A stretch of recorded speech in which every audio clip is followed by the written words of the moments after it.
Good evening, everyone. I'm assuming that we've begun. It's hard to see and to tell because I can't actually see an audience except my two wonderful speakers. I would like to acknowledge that I live, create and learn on Gadigal country. I recognise the ongoing connection to lands, waters and skies of all of the traditional custodians across Australia. I pay my respects to Aboriginal and Torres Strait Islander cultures and elders past and present, sovereignty never ceded. I recognise with gratitude the safe haven that was offered to my parents at a time when life and a future was uncertain. Good evening. Sorry, I've come over all emotional. Good evening and thank you to all of you for joining us this evening. I understand that there may be people in the audience from Poland, Dzień dobry, from Israel, Shalom, from Germany, Guten Tag, and to my wonderful colleagues here who all speak English. Tonight's moving and compelling program is brought to you by the Australian Society of Polish Jews and their Descendants. Our mission is to preserve and promote the historical and cultural heritage of Jewish life in Poland and Polish Jewish life here in Australia. It is our mission to foster understanding between current and future generations of the Polish and Jewish communities. With special thanks to Polaron and Eva and Stephanie and my offsider Steve for your ongoing and online support. This evening, we welcome two esteemed scholars, Sarah Grandke and Johanna Schmied. Thank you both very much for your time today. Sarah is a curator and historian, currently visiting as a research fellow at the Sydney Jewish Museum. She is a PhD candidate at the Institute for East and Southeastern European Studies at the University of Regensburg, Germany.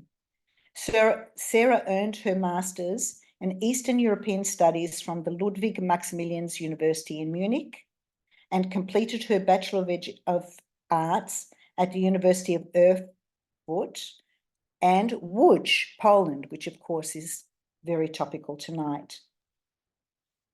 Sarah's credentials are far-reaching and include from 2018 to 2023 her work at the Neugammer concentration camp memorial.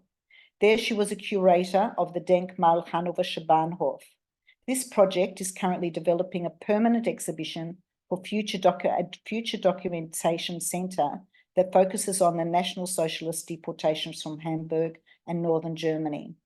While Sarah was working there, she was responsible for displays on ghettos and in particular the Litzmannstadt Ghetto, as well as a section for unsent postcards from Litzmannstadt. Sarah's current field of study centres around displaced persons from Poland and the Ukraine, both Christian and Jewish. These were the people responsible for building the first memorial site on the grounds of the former concentration camp at Flossenbürg in 1946 and 1947. Having discovered that some of the DPs who had been active in Flossenbürg had in fact emigrated to Australia at the end of the 1940s, Sarah applied for and received the prestigious German-based Heinrich Böll Foundation Scholarship to further extend her research. Johanna Schmied is a historian living in Hamburg. She studied history at the universities of Hamburg and Berlin, where she specialised in Holocaust studies. Since 2022, Johanna has been working as a scientific researcher and curator for the project Denkmal Hannoverscher Bahnhof. Hold that name, it repeats itself. For the Foundation of Hamburg Memorials and Learning Centres commemorating the victims of Nazi crimes. Sarah was, and Johanna is, currently working on a permanent exhibition at the Documentation Centre focusing on the National Socialist deportations from Hamburg and northern Germany. The unsent postcards from the Litzmannstadt Ghetto will also be featured in this exhibit. The subject of today's talk is the extraordinary discovery in 2018 by Sarah of approximately 22,100 postcards, relatively untouched, in the Litzmannstadt Ghetto archive. Together, Sarah and Johanna selected 400 of these postcards destined for Hamburg. Each was examined and curated into a poignant exhibition shown in 2022. The exhibition at the Documentation Centre Denkmal Hannoverscher Bahnhof, it's just so I can practice German, in Hamburg provided insight into the complex mail and censorship restrictions that existed within the Litzmannstadt Ghetto. Our speakers will probe why the postcards never left the ghetto, what the deportees wrote on their cards that prevented them from reaching their destinations, and why these postcards in particular were withheld by the censors.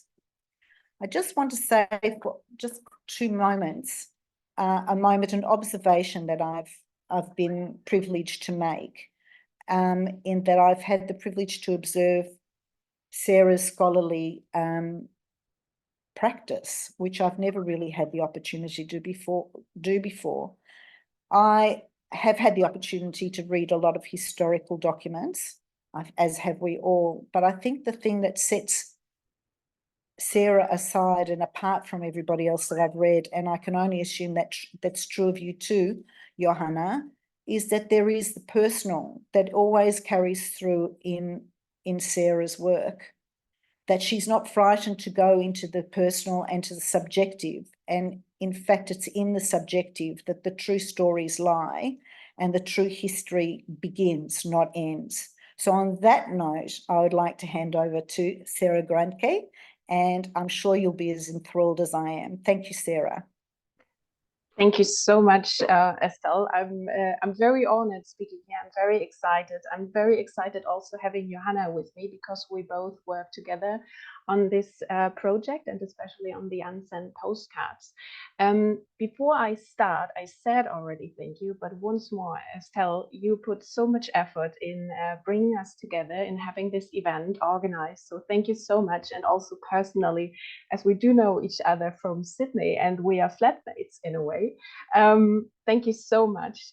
It's a pleasure, well, knowing you and also finding out that we have so many connections through Łódź and sometimes even speaking Polish together.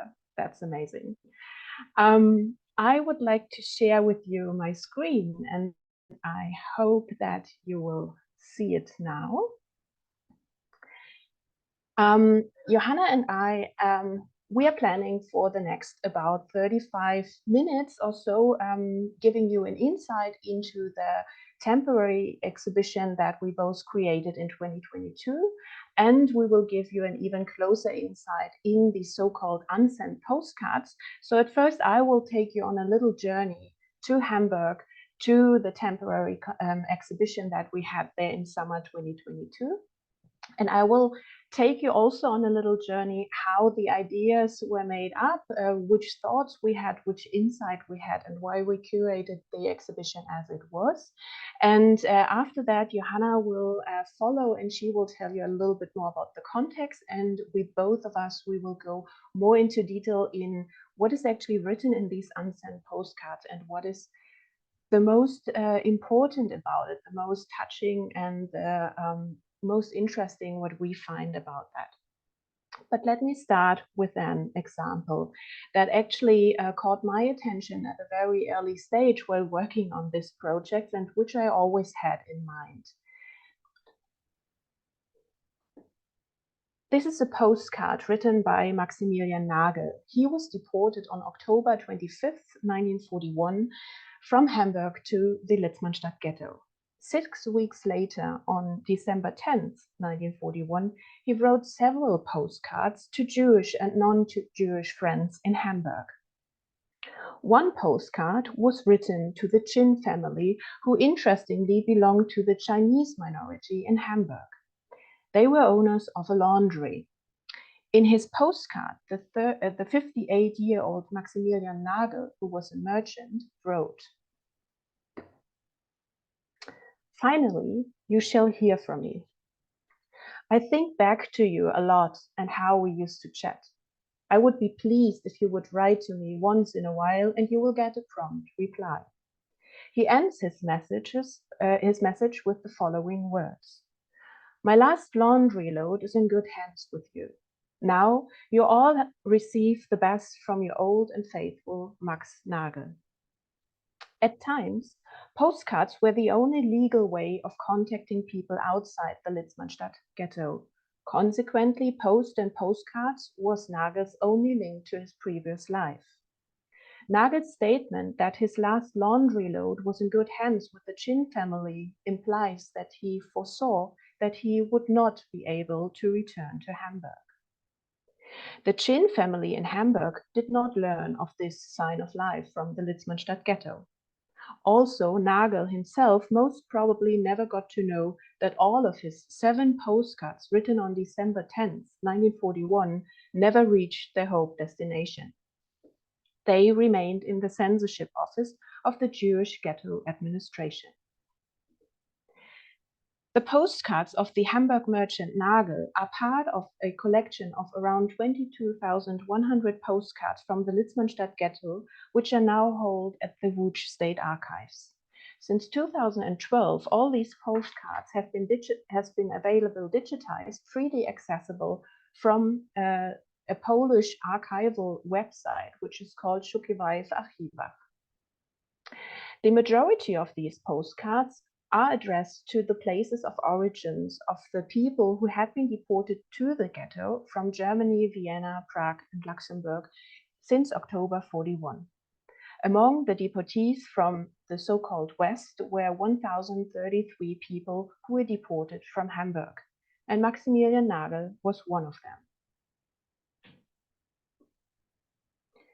So these postcards, these unsent postcards, are mainly dated between November 41 and February 42. So we will have today a very short look at a very short period, but it's a very important period because it was only a couple of weeks after these people from the so-called West were deported to the Litzmannstadt Ghetto. After February 42, or already as early as January 42, a 2-year mail embargo was imposed, and there was just a very short time in May 44 that it was again possible to write postcards. From the Hamburg transport, we only know about 9 survivors from about 1,033 deportees in total. There are only a few testimonies of those who were deported, as far as we know today. Johanna and I consider the postcards presented here as very valuable, as first of all, for the Hamburg deportees, that these are the only signs of life for many of these deportees. But besides that, the unsent postcards allows all of us, as nowadays readers, a unique insight. These unsent postcards did not pass the censorship, often because of their very precise description. In that way, we can assume that we gain an even deeper insight into the conditions and situation of the Litzmannstadt Ghetto than from other postcards who actually went through the censorship and arrived their addresses. Some scholars and curators from Germany and Austria had specific research on some of these postcards even earlier. In Vienna and Düsseldorf, some of these postcards were shown in exhibitions or published in some books, and that is how I came across them in 2018. When I became one of the curators on the exhibition projects on deportations from Hamburg, I was astonished that these unsent postcards were in Hamburg not yet researched, studied, and often not even known. I wanted to change this, but not only from a very academic point of view, but also as a curator and even more as an educator. I found this particular material especially interesting and valuable for collaboration with young people. I'm honest saying that, yes, it has been also a pragmatic approach, because nearly 22,000 postcards need to be researched, but also analyzed. But even more, I was interested as a curator, what is interesting for younger people? What is meaningful for them? What do they read? What do they understand? What don't they understand? What do they find? And what do they want to know more about it? My position at the Documentation Center Denkmal Hannoverscher Bahnhof in Hamburg allowed me to move forward in this direction. And in 2019, I collaborated with more than 100 young people from various countries and backgrounds to work on ideas for an innovative exhibition in a participatory approach. The key question was, what is meaningful and interesting to them, the young people? And since 2019, many pupils and students have been researching the unsent postcards, and mostly, but not only, online. Johanna was one of our students back then, working for the Denkmal Hannoversche Bahnhof project, and I'm very, very happy and grateful for all the effort that we both put together in this project. And at the end, this led to her master thesis. And I also want to stress that I could not have had a better team player and colleague at that time. So thank you so much. In 2022, both of us, Johanna and I, co-curated the outdoor exhibition Letzte Lebenszeichen, or Last Signs of Life, in Hamburg. This temporary exhibition was outdoor and on the historical site and grounds of the former deportation train station in Hamburg, from which actually the deportees had to go on the train to and also were deported to Łódź. Today, this historic site is a park. Though there is a memorial dedicated to the deportees, many people today going through the park do not know about the historic space. With smaller interventions in the park, we wanted to change this, at least for a certain amount of time. Both of us, Johanna and I, were keen on showing the postcards in public. Our idea and aim was to raise public awareness on the historical site of the former deportation train station, but also, and most of all, to bring these unsent postcards that never reached Hamburg finally to the city, to where the deportees addressed them to. In that way, and finally, more than 80 years later, at least some of these postcards did arrive in Hamburg.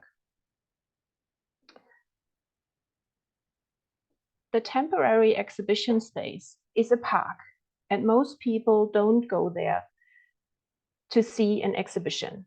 They go there for leisure, they go there for sports, having a barbecue, sunbathing, playing with dogs, or going to the playground with their children.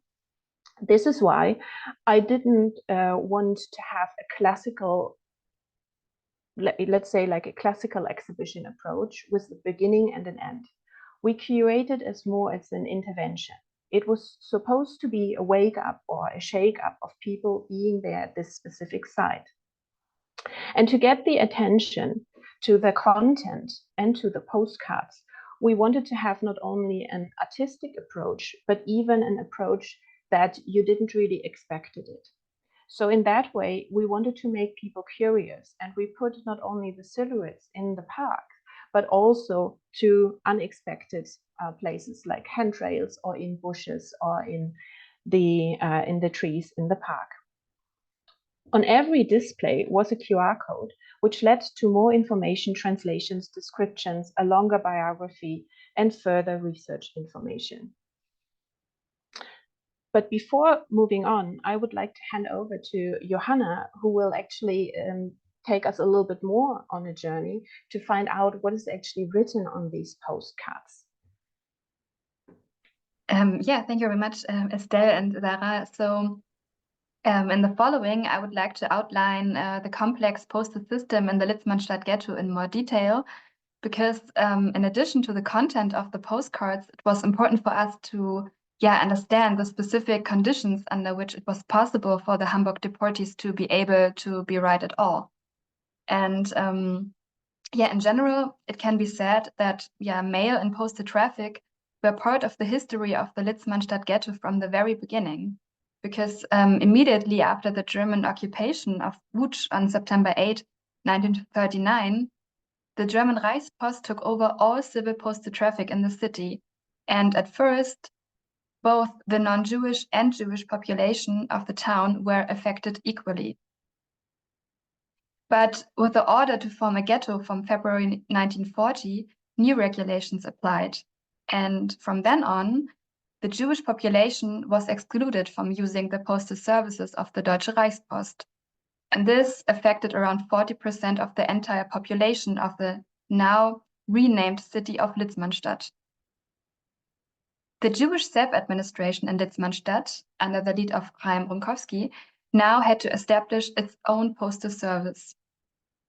In February 1940, at the same time as the ghetto was formed, the self-administration established so-called Jewish post offices, and they were located in the area in the ghetto and had to serve more than 160,000 people who were imprisoned in the ghetto Litzmannstadt. So could you skip to the next slide? Thank you very much.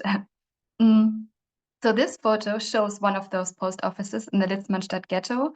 Unfortunately, the date of the photograph is not known, but it was assumed to be taken by Henrik Ross, who was a photographer, and he documented the life in the Litzmannstadt ghetto as for the Jewish ghetto administration. It's important to keep in mind that all actions and decisions of the Jewish self-administration in Litzmannstadt were always dependent on the instruction of the German ghetto administration under the leadership of Hans Biebel, a former merchant from Bremen, which is really close to Hamburg. The Jewish self-administration received all instructions for postal traffic from the accounting office, which was a department of the German Litzmannstadt city administration and the German Reichspost. With the closing of the Litzmannstadt ghetto in mid-1940, postal traffic became increasingly regulated. Only specified quantities of mail, like letters, postcards, or parcels, were allowed to leave the ghetto or to be sent in the ghetto. The organization of the postal service was an enormous financial challenge for the Jewish self-administration. For example, sending a postcard from the ghetto was twice as expensive as sending a regular card outside the ghetto area. At the same time, the postal service was extremely important because it was the only way for people to contact relatives outside of the ghetto walls and also to ask for important shipments of money or food parcels. On the next slide, you can see a photograph which illustrates really well how people received their long-awaited mail. And I think you can see those are maybe letters or also postcards. And this photo was also probably taken by Henrik Ross. From autumn 1941, the situation in the Litzmannstadt ghetto changed dramatically, because one by one transports of Jews from Germany, Austria, Luxembourg, and Prague arrived in the ghetto. A total of 20,000 women, men, and children. Among them were more than 1,000 people from Hamburg who reached the ghetto on October 26, 1941. The transport contained women, men, and children of all ages. The Gestapo in Hamburg kept the destination of the transport secret. The people received a so-called evacuation order around 24 hours before their departure. Evacuation in that context was a euphemistic cover term for the deportation. So the people from Hamburg had been really suddenly pulled out from their old lives and found themselves in a strange and completely life-threatening environment. The transports had also consequences for the Polish Jewish population of the ghetto, because the ghetto already existed for a year and a half and the conditions had already been extremely overcrowded and people were dying of hunger, sanitary conditions, and forced labor. The 20,000 people who are now newly deported to the Litzmannstadt ghetto were at first completely excluded from using the postal service.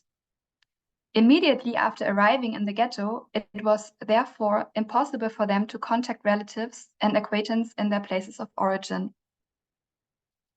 This meant that the people from Hamburg were also unable to ask for essential consignments of money or parcels to be sent. This was an order from the German ghetto administration. And this circumstance was a really big issue because as any provisions or money that they had brought with them was really quickly used up.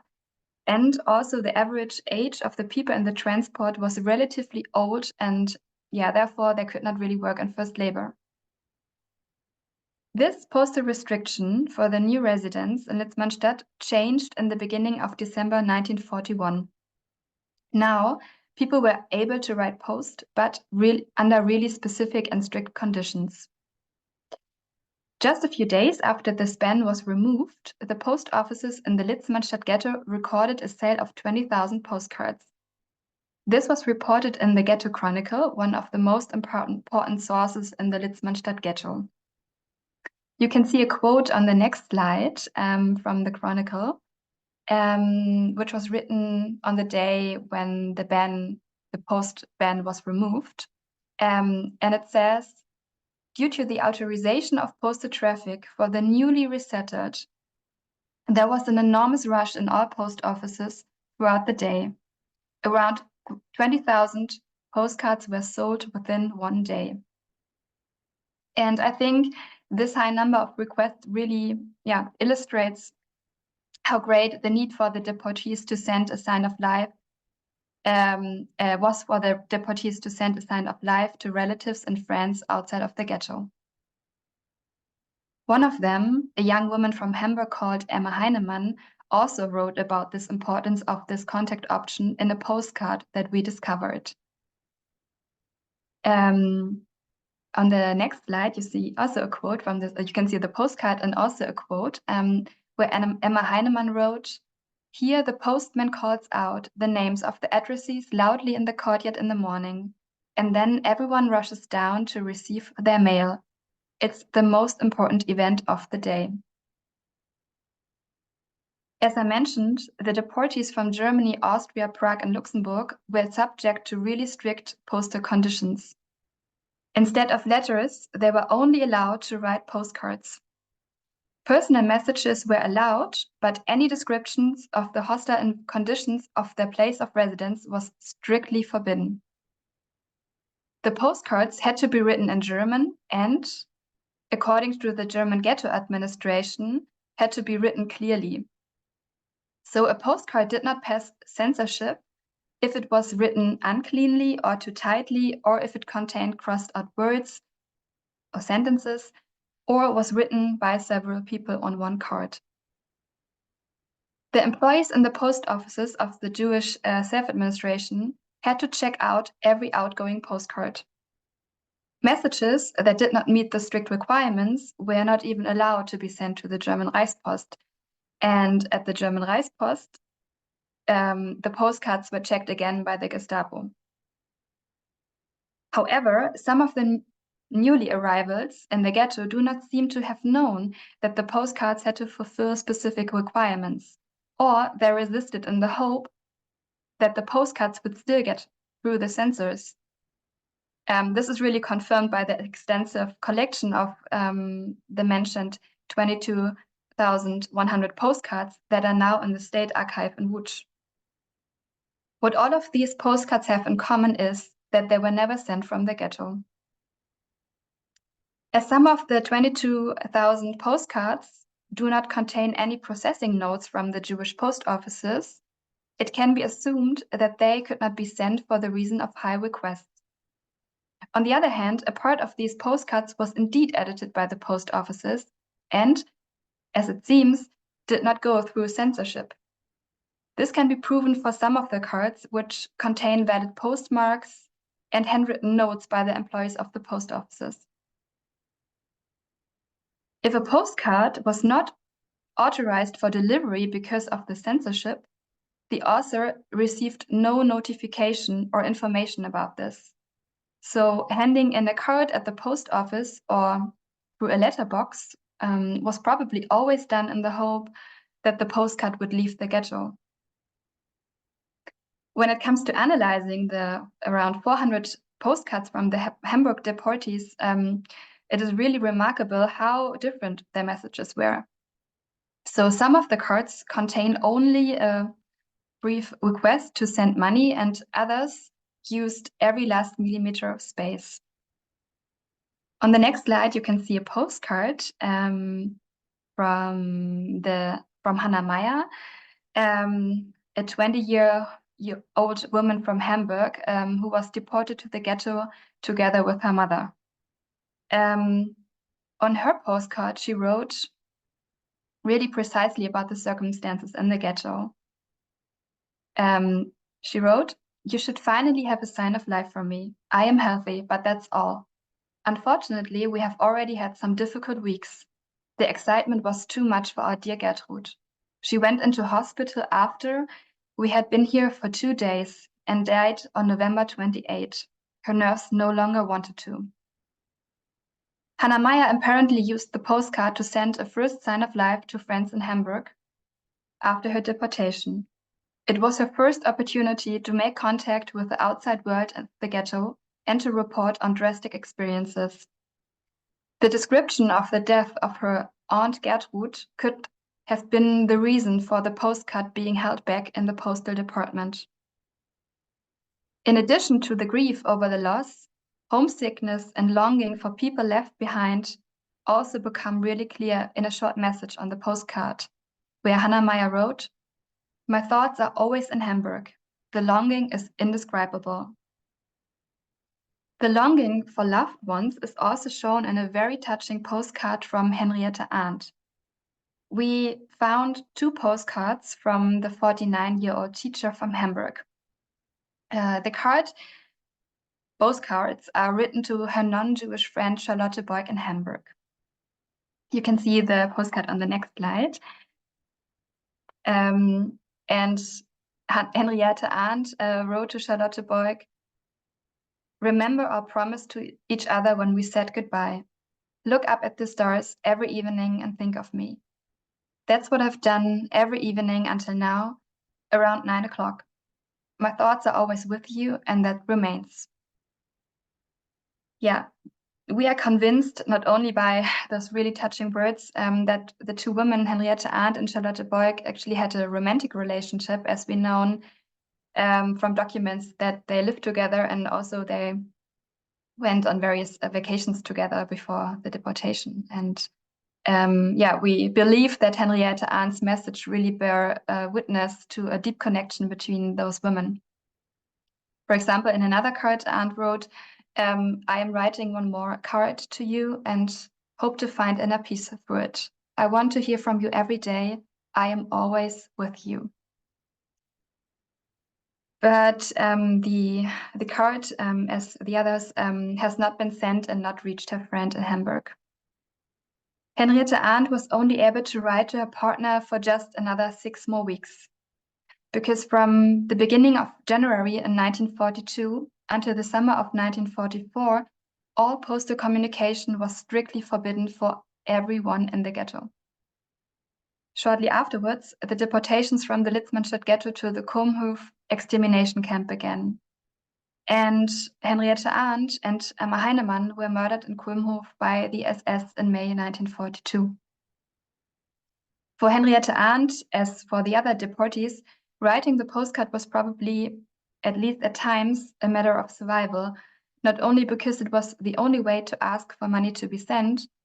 Rather, the postcards had also provided emotional support in a completely hostile environment. And writing gave the people the feeling that they were not completely cut off from the outside world. And by that, I would now like to give the words back to Sarah and yeah, thank you very much. Yeah, many of these postcards contain expressions of concern and fear for relatives and friends.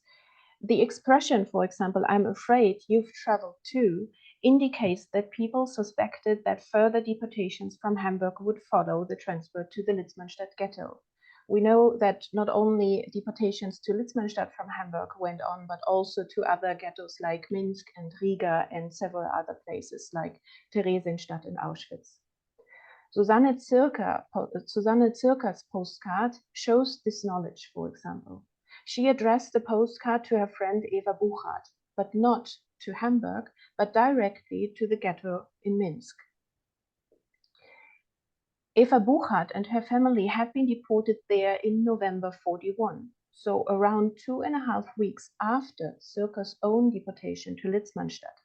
Interestingly, Susanne Zirker also describes how she heard about her friend's new whereabouts. She writes, "I found out from a roommate in Litzmannstadt that you had gone to Minsk." This shows not only the knowledge of further deportations from Hamburg, but also the rumors circulating about the other very specific destinations of deportations. Susanne Zirker presumably believed that her friend Eva's destination must be similar to her own. However, the friends were unable to get in touch. In the so-called Minsk Special Ghetto, all postal traffic was forbidden, as was the sending from Litzmannstadt to the occupied territories.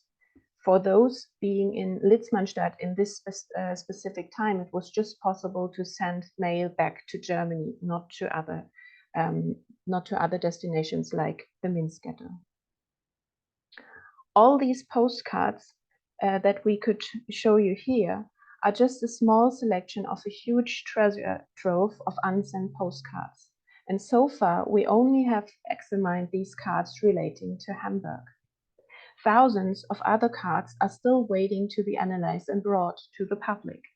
In the best case, even after more than 80 years, to the destinations to which they should once have been sent to, or to descendants of these people. And with this, I would like to end our small presentation, and we're very happy and curious about your questions. And once more, thank you very much for the invitation, and we're looking forward to your questions. Thank you very much, both Johanna and Sarah, for a compelling and insightful talk on some of the happenings in the Litzmannstadt Ghetto. We actually have, Steve here has a question for you, which is, I can ask it, is why do you think the postcards were not destroyed? Seems extraordinary that 22,000 postcards survived and stood in box for all this time.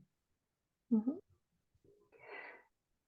Johanna, would you like to go first? Maybe.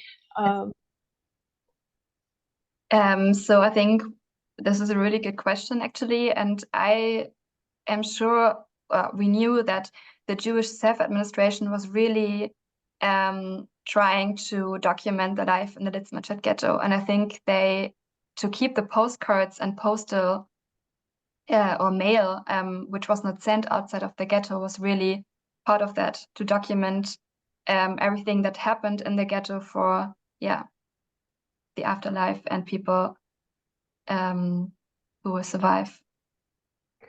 Johanna also quoted, for example, these ghetto chronic or chronicle.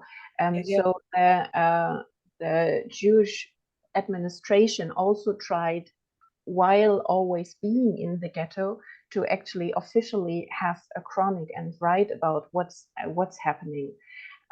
So there are many documents actually left on the Litzmannstadt Ghetto, which mostly can be found today at the Łódź State Archives, and Eva Viata is writing that there are millions of pages at the State Archive in Łódź, and a lot is digitized, or you could go there, like the one photo I have shown with the young people from Hamburg and from Poland. We were working online as well as in the State Archive in Łódź itself. Well, they're very interesting responses. We've got a few more questions here, and they relate a little bit to what I wanted to ask. So I wanted to ask, what was the public's response to the postcards in the park? And there's a question from Rita who says, were there concerns about vandalism or theft with the displays in the park? So I guess it's a question from two different angles. Yeah. So maybe I will take the exhibition question. The responses were very, very good. Actually, Johanna and I, we both spent a lot of time in the summer 2022 in the park to actually observe, but also to speak with people who were there. But we also had guides who were there walking around the park and trying to get in contact with people, what they think. The responses were very, very good. There were some incidents of vandalism, but I need to say not as bad as the worst ideas were about that. So yes, we had some, but not as bad. interestingly was for me actually to speak with adults who were there with children. For example, I remember one response of a mother walking with a child, maybe about 12 or 13 years old. And I was just going to her and asking, well, you know, how do you find that? How is it for you? I wasn't exposing myself as being the curator. I was just like another normal visitor in the park. And she was like, well, I haven't really recognized it or seen it before, but my daughter saw that there are like these blue dots more or less in the trees and in the bushes. And she asked me what it is. So I went there and had a look. And now I'm wondering, what shall I say to my daughter about that, because now I know what it is. And I had a little bit the feeling, yes, I or we both, Johanna and I, we made her think about it, how to speak about that also with her own child, which I thought was very good. We did get very positive responses also from the media in Hamburg and also a little bit further. So there was a lot of interest in it. And my vision, though I'm not working at this documentation center anymore, as I'm now here in Australia, but my vision was always to actually not only bring it to Hamburg and to the park where the historic site of the former deportation center was, but to bring it actually to the doorsteps, to where it was sent, because I think it would be so powerful if, for example, one of these silhouettes or one of these postcards would in a way sit in front of the house, even just for a short time, to bring it even closer to the place where it was addressed to. Yeah, that's a powerful image. I think of the Stempelstein. I don't think I've got that, but a similar concept. Did you notice that there was a particular age group that were attracted to the exhibition? Like, was it more older people, younger people? Mm-hmm. Well, Johanna, you can step in. From my point of view, I would say in the park there's everyone. So there are like tourists, there are young people because there's a school close by, there are older people, there are people just passing through to work because there are also many offices. So I would think that we actually reached all of the age groups.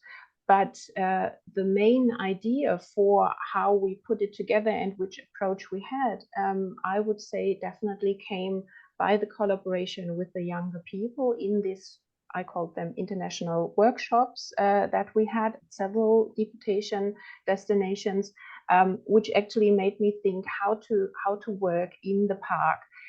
For example, one idea that I had in 2019, long before we already had the actual idea and finances for the temporal exhibition, was going with young people through the park and actually asking the people, do they know anything about the historic site? Do they know where they are? What do they know about deportations or about Łódź or Theresienstadt or whatever? And I gave the young people like an audio recorder just that we have that. And that made me think like, okay, this memorial that we have in the park is actually not enough, because this memorial is just seen by those people who actually want to go there on purpose. But I, as a curator and educator, I want to go further. I want to reach more people, and that was how the idea came of, okay, if we do this intervention, it's not only at a specific spot. You will find it all around this park. Yeah, and maybe to add to that, I think, writing postcards is still a common practice still today. So it's really relatable and everyone knows postcards from other contexts. And we really tried by curating this exhibition to use really short text and quotes from the postcard. So people who were not just passing by can read those short messages and quotes and think about this topic and about the fact that there was there is a memorial site today, and it was a really historical important place in Hamburg when it comes to persecution and deportations. And it's also really helpful for education for us now, because still we use those postcards printed in guided tours in the park. Yeah, So very powerful, and also the juxtaposition of a postcard always more contemporary way, of course, is about a holiday, going somewhere pleasant or somewhere lovely, and suddenly you have this juxtaposition of horror, really. So there's a question from Gail. There's two more questions here on the site. One is from Gail, which is, the postcards are in such extraordinarily good condition. Where were they stored actually, and where were they found? I think you covered some of that, but it'd be good to reiterate that, I think. That's, yeah. So, Johanna, would you like to go for it? So I don't know it exactly for those 22,000 postcards, but for other mail from the ghetto, there are some photographs which shows where it can be seen that those mail was stored in kind of boxes and, like, I don't know, do you say sack? It's like where it was stored by the self-administration, and after the war it was discovered. And yeah, today it's now in the State Archive in Łódź, were preserved. So it looks to me that they were in a very dry place where they were not affected by the elements, and they were well protected. I think that's fairly obvious because it's cardboard. They were in cardboard boxes, I imagine, or were they in some sort of metal boxes? On photographs, you can see some cardboard boxes. Maybe they also used some metal boxes as well. Could be, yeah. I would just, I mean, yes, I mean, in total, as far as I recall going through this, the conditions are quite okay. But there are also some postcards where you can see, you know, there's like, there was some water, of course, going on.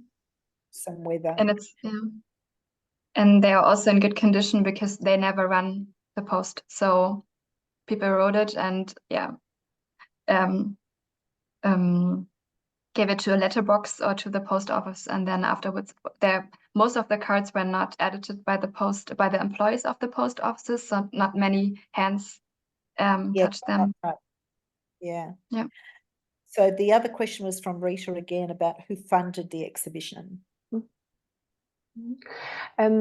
This was part of the bigger documentation project, Denkmal Hannoverscher Bahnhof, and this is a project within the Neuengamme concentration camp memorial in Hamburg, and the memorial or this whole memorial site is more or less half funded by the German government and by the city of Hamburg. Okay, that's one amazing. There is here a message from Helena Teichmann. My aunt, in her Spielberg testimony, is a survivor of the Lodz Ghetto, Auschwitz and Bergen-Belsen, and mentioned a stamped envelope arriving in the ghetto from a little village in Poland in 1943. If there was no mail in or out between 1942 to 1944, is this possible? Well, we didn't look at that in specific. We only had the specific focus on Hamburg. And we do know that there are some small bits and pieces also coming from Hamburg on smaller notes back to the Litzmannstadt Ghetto. So I would say never say never. Sometimes you always are surprised about things that were possible at specific times. And this is just a guess. I haven't seen like the specific postal format that you have, but especially the Polish Jewish people in the ghetto. I mean, they also had more contact to the outside world. There were more connections. This is something very specific for people deported from the so-called West. Most of them had no connection to the actually outside world of the ghetto. They couldn't even speak Polish or Yiddish often.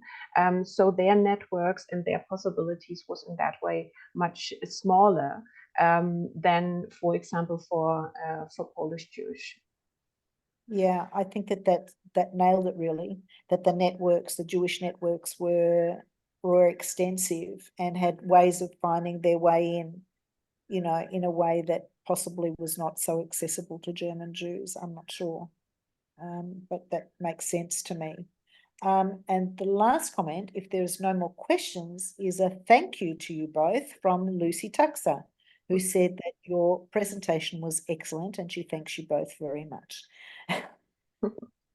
And of course, That's really kind. Thank you.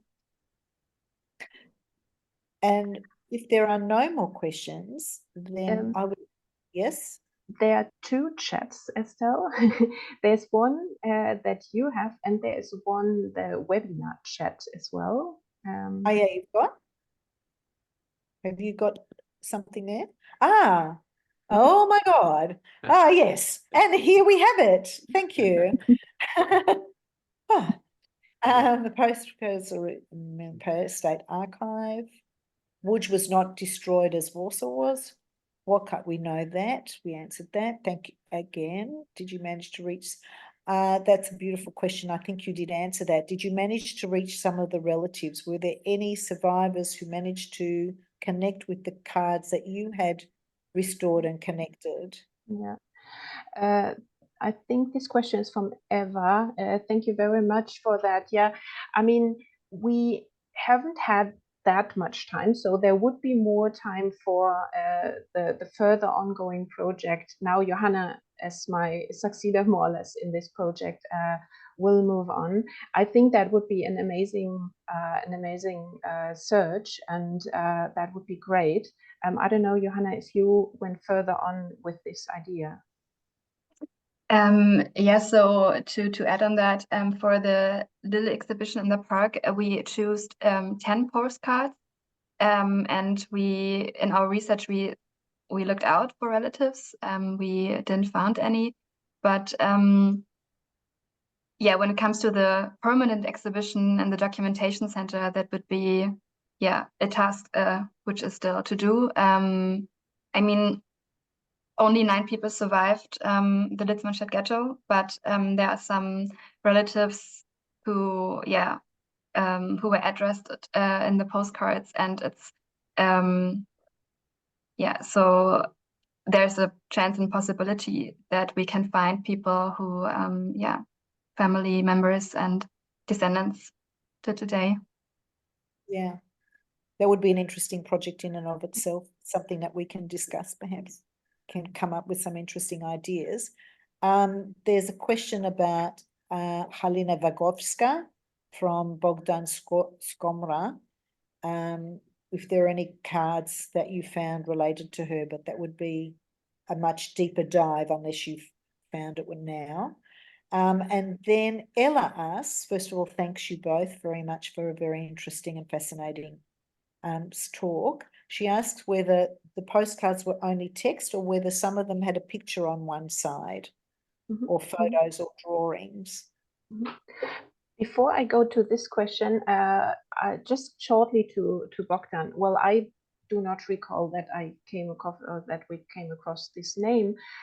Just to give a little bit better understanding how we moved forward. So at first it was just like we had this website and we went through the postcards and selected all of the postcards addressed to Hamburg. So that was like the first step. And then in the second step, we tried to figure out, okay, which postcard was sent to Hamburg by deportees from Hamburg, which would be interesting for our broader scope. Because of course, there were also, for example, Jews from Berlin sending postcards to Hamburg, right? So for us, it was like trying to get as close to these 1,033 people as possible. And if we haven't had a look by names because it was just easier to start with the destination itself, Hamburg, and then having a closer look. Yeah, and about the postcards, Johanna, maybe you want to add on that. Excuse me, sorry? About the postcards, how they look like, and if they are just text on both sides. Yeah, so we didn't found any postcards with a picture on one side, as you knew today from Postcards. There were only blanco cards, only text. Yeah, and some of the texts are like, as Johanna described it, some are very, very written intensively. On some it's just please send money, or thank you for your last money or something like that. So that can be found as well. And often several people wrote on one card too, like different family members or people who lived in the same accommodation in the ghetto. Because it was really expensive to buy a postcard and to send it. So it was really difficult for the people to achieve that. And so they tried every option to contact, to communicate. And so many times several people wrote on one postcard too. So there's a request that you bring this this exhibition to Australia, because there are many descendants from Łódź and the Łódź Ghetto in Melbourne, which I know to be true. That's something that we can discuss. Then there's more questions in another space as well, but there's still a couple more here. I would like to thank you for your wonderful presentation. Łódź is my home city, and Bałwocy, the district where Litzmannstadt Ghetto was located by Germans during the World War II, is my home district of Łódź. Thank you again. Maciej Chmielnicki, Ambassador of Poland to Australia. Great. Dziękuję. Dziękuję.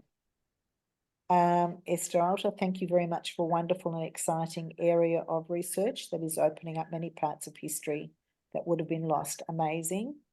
Mel, who is actually one of the Litzmannstadt from Łódź Ghetto, thank you very much. In Melbourne, we had a presenter talk at the 2023 commemoration of the liquidation of the Łódź Ghetto about 12 postcards his mother found from her family that were written to family members in the Łódź Ghetto. Incredible to have these and to listen tonight. Mel Riley Lipson. Adam Sitarek to everybody, thank you. Very interesting presentation. One short question. Did you come across any information about suicides? Fragments of the postcards you analysed. We know that in the group of Jews from Germany, the suicide rate in the Łódź Ghetto was very high.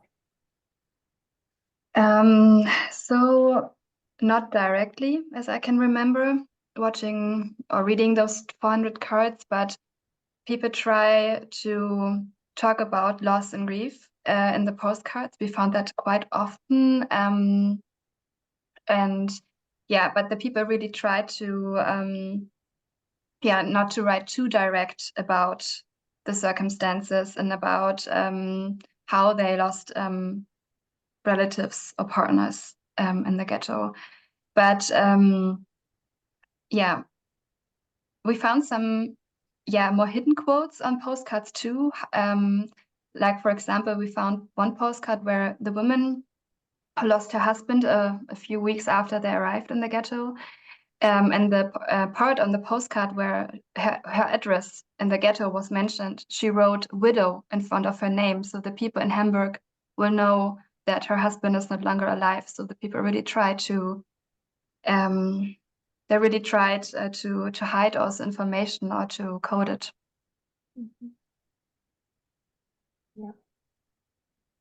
Yeah. Is there another place where I should be looking for questions? Stephanie mentioned one new message. No, that's all the spots. So in the webinar chat and the Q&A, I think we've seen all the questions. Thanks, Stephanie. I've gone to the bottom here. Thank you, everybody. Thank you particularly to Sarah and to Johanna for your time and for the sharing of this emotional moment, really. I think that everybody in the audience has been particularly moved. And it's always difficult to deliver something that's so painful but also interesting and powerful. And thank you, everybody in the audience, for being respectful and such a wonderful audience as well, and for being engaged. It's a compelling talk, and I think we should try and bring it to Australia. I don't think it's too difficult. And thank you so much from my side as well. It was a very deep, feeling in 2018 to bring these postcards, to let the public know about that. And I want to stress that it's like, also an honor to present it today, because I mean that shows that Johanna and I within the project of Denkmal Hannoverscher Bahnhof were not only able to bring it to Hamburg but around the world, and that's very impressive. So thank you very much. I've seen that we have people from Poland and from Australia and from so many different places. That is amazing, and I would love that the research on these postcards continue. Yeah, that'd be great. So I think we'll continue this discussion, and a special thank you from Anastasia for such an insightful and moving talk. Thank you so Amazing. much. Thank you very Thank you much. so much. Good night, everyone, and have a peaceful night, everyone. Shalom. Thank you.